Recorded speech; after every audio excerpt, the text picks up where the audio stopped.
Assalamualaikum warahmatullahi wabarakatuh. Terima kasih banyak untuk kalian semuanya udah klik video ini dan menyaksikan video ini sampai habis tentunya.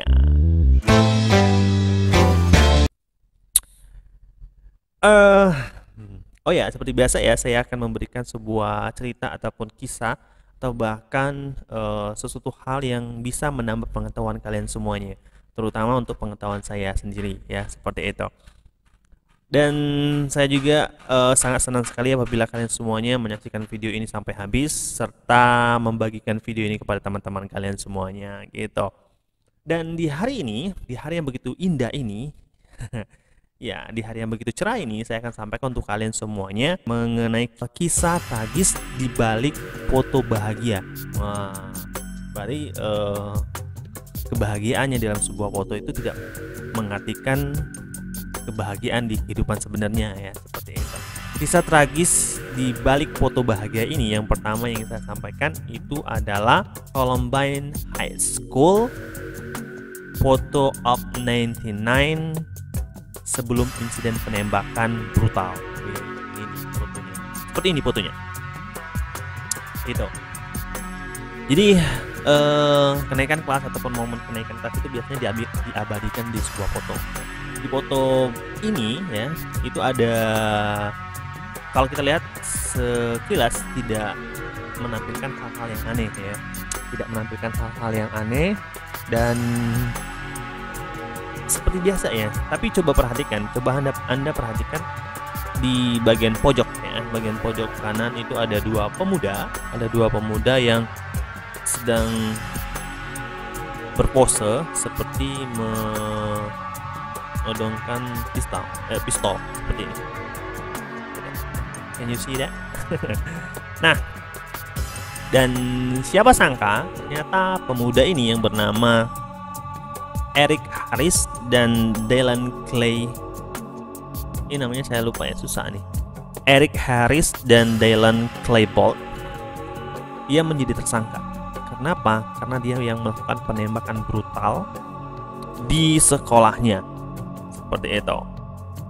Kemudian kejadian ini ataupun penembakan brutal ini itu dilakukan setelah beberapa hari pengambilan foto.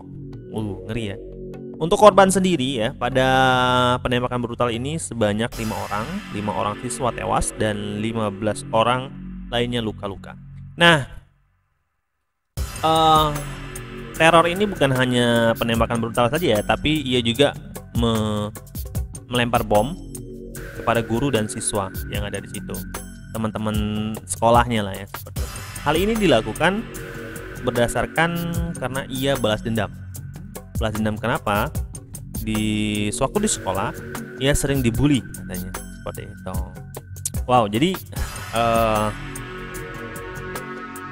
foto ini merupakan foto terakhir bagi korban-korban ya. Seperti itu. Jadi peristiwa ini merupakan peristiwa yang sangat-sangat disayangkan sekali ya. Foto yang terlihat seperti biasa, ya seperti biasa, natural seperti biasa. Namun beberapa hari setelah pengambilan foto, kedua pelaku ini melakukan teror, penembakan serta pengeboman di sekolah ia sendiri, bahkan menewaskan 5 orang dan 15 orang luka parah. Kemudian yang kedua adalah pesta Tyler Hadley.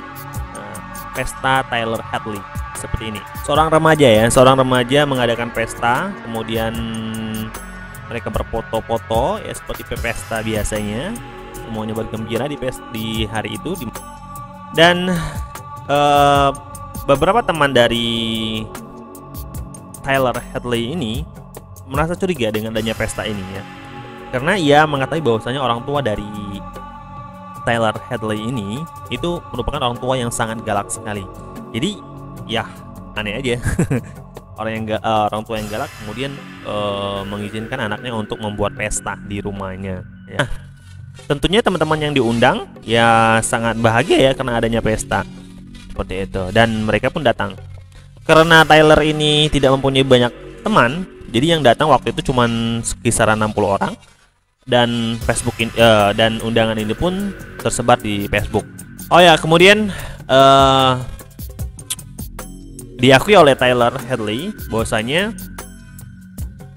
orang tua dari Tyler ini, ia mengaku bahwasanya orang tuanya ini lagi pergi keluar, berpesta di luar seperti itu.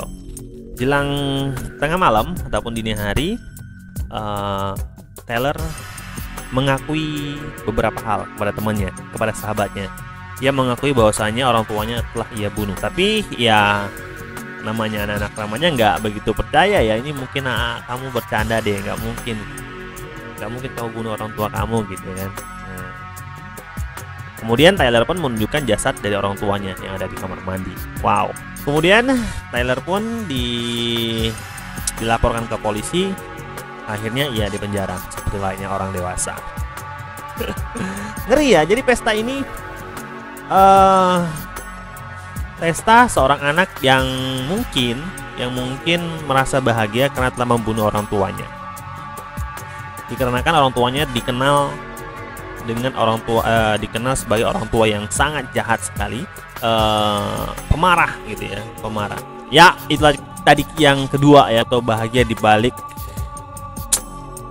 peristiwa tragis. Nah, kemudian yang ketiga ini ada, mungkin kalian tahu ya, ini adalah merupakan Presiden Amerika Serikat, penembakan Presiden John F. Kennedy. 22 November 1963 merupakan hari yang sangat mengerikan bagi warga negara Amerika Serikat. Kenapa? Pada saat itu presiden mereka, John F. Kennedy, ditembak oleh orang misterius ketika mengadakan pawai di kota Dallas. Dan foto ini di mana John F. Kennedy menebarkan senyum kepada warganya ya, sebelum ia ditembak mati. Ya, jadi John F. Kennedy ini di Dallas, biasalah ya kalau presiden menggunakan mobil, dan John F. Kennedy ini ia menggunakan mobil dengan kap terbuka, dan ia melambaikan tangan, melemparkan senyum. Begitu juga dengan istrinya, dan itu merupakan foto terakhir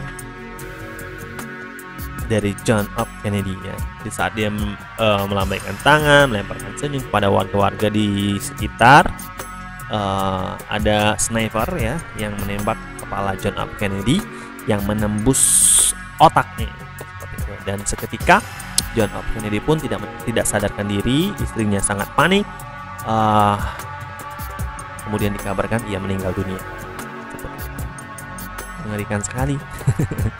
Itu resiko ya, resiko jadi orang yang dipuji banyak orang, dipuji oleh banyak orang, namun ada juga orang yang membenci dirinya seperti itu. Lanjut lagi ada foto Christopher McCandless ya. Ini ada foto Christopher McCandless. Christopher McCandless ini merupakan seorang anak pengusaha yang kaya raya, dan ia pun merasa bosan dengan kekayaannya. Wah, aneh ya, orang mencari kekayaan untuk hidup bahagia di bumi ini. Namun Christopher McCandless ini bosan dengan kekayaannya. Dan selain dia merupakan orang kaya juga ya, selain dia orang kaya, dia juga orang yang pintar ya, orang yang pintar di bidang akademis dengan IPK 3,72 dari jurusan sejarah dan antropologi. Kemudian di tahun 90, di bulan Juni, Christopher ini pergi meninggalkan keluarganya, pergi meninggalkan kekayaannya, dan dia pergi hanya membawa uang secukupnya. Kemudian tidak membawa alat komunikasi, dan dia pun terputus hubungan komunikasi dengan keluarganya. Nah, beberapa lama ia berpetualang ya di berbagai tempat. Dia mengabadikan fotonya, mengabadikan dirinya dengan foto ya, yang menunjukkan bahwasanya ia bahagia seperti itu. Dan perlu diketahui juga bahwasanya untuk memenuhi kehidupannya selama berpetualang, ia berburu. Kemudian ya pokoknya hidup seperti halnya hidup orang-orang yang susah ya, seperti itu. foto terakhirnya menunjukkan ia bahagia, ia tersenyum. Di dalam sebuah foto ia menuliskan pesan ya, bahwasanya ia menuliskan pesan yang berisi, saya memiliki kehidupan yang bahagia dan terima kasih pada Yang Maha Kuasa. Selamat tinggal dan semoga Tuhan memberkati kita semua. Itu merupakan pesan terakhir di foto dari Christopher ya. Beberapa hari setelah menulis pesan tersebut, ia ditemukan oleh seorang pemburu dengan kondisi yang telah meninggal dunia. Nah, setelah dilakukan visum, ternyata Christopher diduga meninggal karena kelaparan dan keracunan. Wow, ada ya orang kaya tapi meninggal karena kelaparan dan keracunan. Sangat disayangkan sekali. Nah, itulah tadi beberapa kisah ya, beberapa foto bahagia. Beberapa foto bahagia namun menyimpan kisah tragis di baliknya. Wow. Demikian informasi untuk kalian semuanya pada hari ini, semoga bermanfaat. Dan apabila kalian menganggap video ini bermanfaat, silakan untuk share kepada teman-teman kalian semuanya. Saya akhiri. Wassalamualaikum warahmatullahi wabarakatuh.